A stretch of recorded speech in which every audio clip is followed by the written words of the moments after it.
If you're here, you're probably halfway through changing out the brakes on your Mazda 3 and have encountered a problem, or you might be doing it from scratch or preparing to do it, so hopefully this video is helpful to you.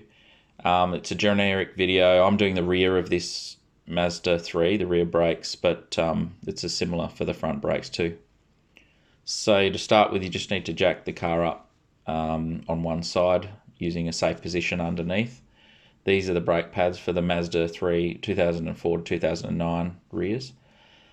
If you're encountering the problem of trying to push the piston in, it's because you need a special tool. You need this tool before you start the process. I'll put a link in the description below for the tool that you require. It's a lot cheaper to buy it online off eBay.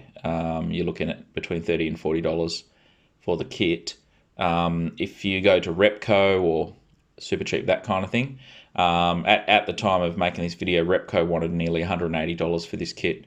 So you're better off just getting one online if you know that your brakes are going to need doing kind of soon. You need to take the wheel off and just inspect the area.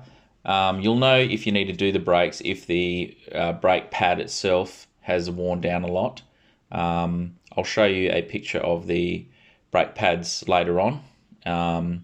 But essentially, if they're worn down or if the rotor is quite worn, is a good indicator that the pads need changing. Once you've taken the wheel off, it's cheap insurance to just put the wheel under the car like this. If the jack fails or if there's any kind of other motion of the vehicle, then that'll stop the brake rotor or any other part of the vehicle coming down to the ground and potentially causing injury. The first thing you need to do is know that there's two bolts at the back of the caliper. This is the first bolt that you need to undo, and that's the one at the bottom. And then there is a bolt also at the top of the caliper that you need to undo that is somewhat obscured by the cable that's behind it. It's easily undone just by putting your spanner in this position, and that's for the top bolt. And then the bottom bolt, use this position. It's the easiest way. If they're a bit tight, you might need to hit them with a hammer a little bit just to break them off, and then you should be able to undo them quite easily. At the top of the rotor, there is a rubber. It's for the brake line, and it's the bracket that holds the brake line in place. So you need to remove that rubber out of the brake line. The brake line out of that bracket. You do this just by pushing it on one side towards the open end. It should kind of look like that once it's out. And then you want to remove the bolts completely off the caliper. Once the caliper is loose, it should look something like this. You can wedge that. There's a thin metal spring that is holding in the one side of the caliper. So you can use a screwdriver to take that little spring out. And you want to cable tie the two lines, one's for the handbrake, one's for the hydraulic brake line. You want to cable tie them in this fashion so that your caliper is kind of sitting on top of the rotor. It should look like this. That's the easiest way, for me anyway, to work on the pads. Just get a small screwdriver and you can work the first pad out. That's just a matter of sliding it sideways. So just put the screwdriver in behind it and you can remove that one. And once you've sort of slid it out of its recess, you'll be able to completely remove it out of the way, and that will leave just one side left. If you haven't already removed that outer spring, just wedge it out and pull it out with the screwdriver. And then you can put a screwdriver in and remove the other side of the pad so that both pads have been removed. This is the part where you need to get your specialized tool ready. This is to push the brake piston back inwards to allow enough room for the pads to slip over the brake rotor, which I'll show you now. Okay, so the adapter is already in there. What you want to do is wind this so it goes all the way down. That hasn't got an adapter on it, that's just the end of the tool. And then get your plate here that comes in your kit and just slip it over the end of the tool like that, and then bring it all the way up to here, so it's like that. And on the Mazda it's easier to put the flat side down, so put the flat side down like that, and then you just wind this out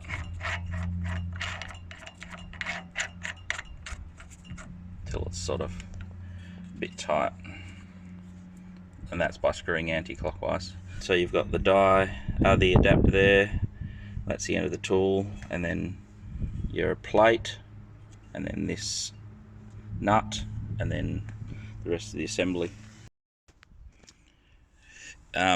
If you start winding that clockwise and you see this spinning, then you just, obviously it's got a head on the top of it. You can put a shifter or a spanner onto that to stop it from spinning.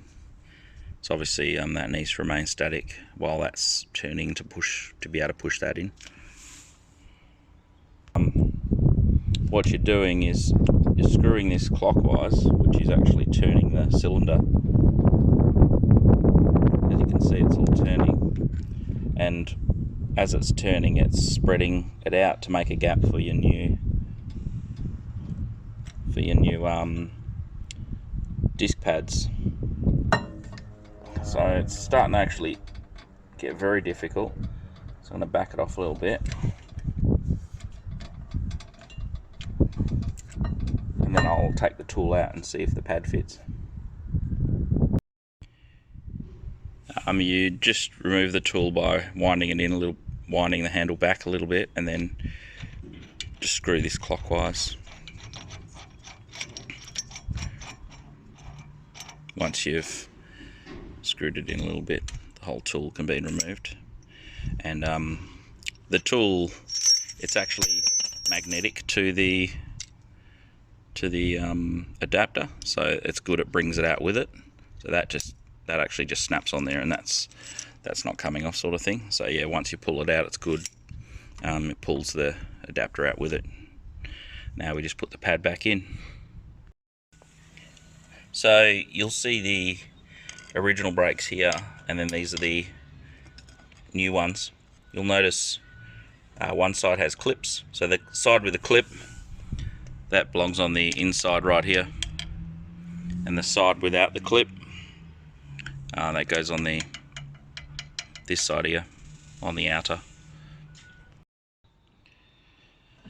So the easiest way to do it is to put the outer in first, so just hold it up with your hand, put that clip back on.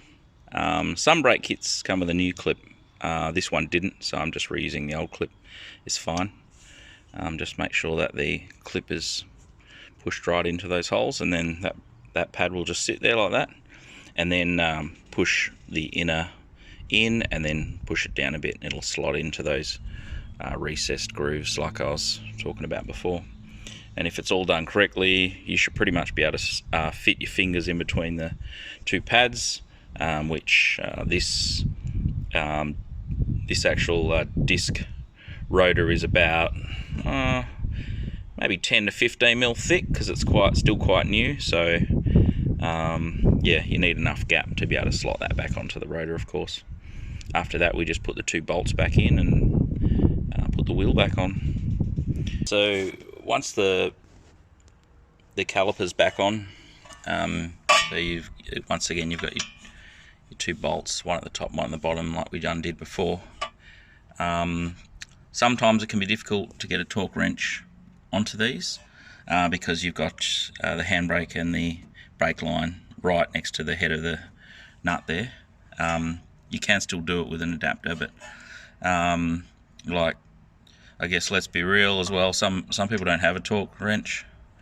If you do mechanical stuff at home, it's really good to get one, because then you can torque things to manufacturer's specifications. But if you can't, the next best thing, I guess, and it's, you know, mechanics are probably going to cringe or whatever, but how I'd do it is just get your spanner on there, and then get a big hammer, especially seeing as it's brakes. But just get a big hammer and just nip it down. So just get the spanner on there and just hit it a few times, and you'll feel it. You'll feel it bind up and sort of know its limit. You don't want to keep hitting it too much, otherwise you're going to snap the spanner or even worse, the bolt. But yeah, so just give it a nip up with a hammer, and it's going to be fine if you don't have a torque wrench. The other thing I wanted to talk about was so your actual rotor. So in a perfect world, you'd remove this rotor and you'd put it in a skimming machine, and the skimming machine is literally just spins it, and they use a tool to take the face off this rotor. So they'll skim 1 mil or 2 millimeters off it, and then that gives it a nice fresh surface for the pads to mate against.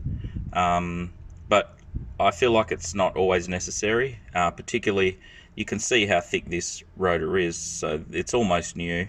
And the other thing you can do is, if you just run your finger along the surface of the rotor, if there's a huge lip here, like if there's a step up, because you got to understand that the pads will grab the rotor, but there's a little section on the outside of the pad that it doesn't grab, and that's what it would have been like when it was brand new. So if you can rub your finger along there and it doesn't feel too bad like this, there's no step up on this. There's a color change, like where it's like rusted and brake dust and that, but there's no actual physical lip on that. So that, I feel like that rotor's fine, and I'm not going to skim it. If you've got a decent step up, like 1 millimeter, 2 millimeters of step up, that means that your pads are eating into this rotor, and they're leaving that lip there, and the rotor's probably a bit older. And you know, there is actually specifications on how thick the rotor can get before you have to replace it. But if you've got some kind of a lip there, then you're probably best off removing that rotor and take it down to the local shop, and they'll skim it. And you know, you pay $50 to $80 sort of in Australia, and they'll skim the 2 rotors for you, and then they'll come back fresh, and you can put them on, and then you'll know you've got a new rotor and new pads.